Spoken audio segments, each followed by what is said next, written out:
coup de fil, une maman désespérée, ses enfants viennent de cuire une pizza au fromage dans le four de viande. Catastrophe, ce soir elle a besoin du four pour faire un repas de viande car elle accueille des invités. Que faire?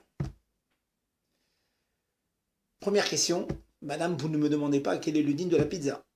Si, Rav, je vous demande, que faire avec ces pizzas qui ont été cuites dans le four de viande?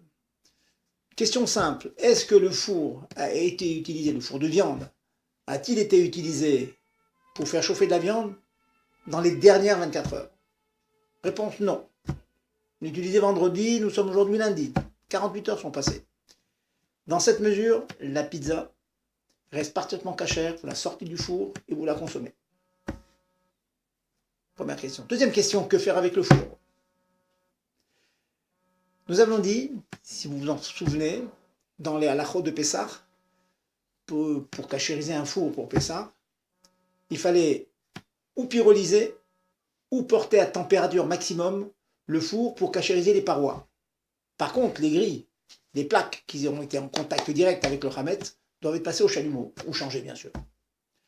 Eh bien, je vous apprends une nouveauté qui étonne souvent, c'est que cette choumra n'est pas exigée lorsque le four de viande a avalé du lait ou le four de lait a avalé de la viande.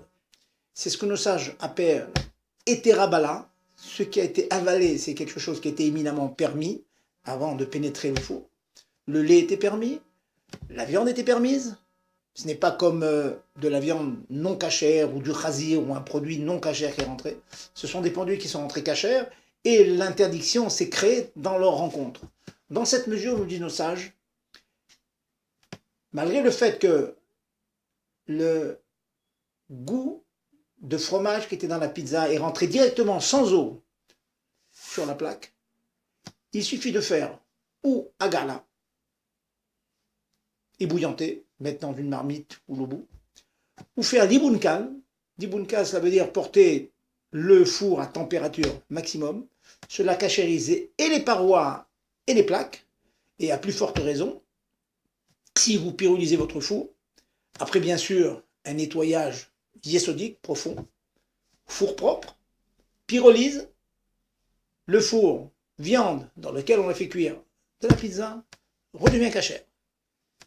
Il n'est même pas besoin d'attendre 24 heures, nettoyez, pyrolyse, et vous faites cuire la viande pour vos invités de ce soir.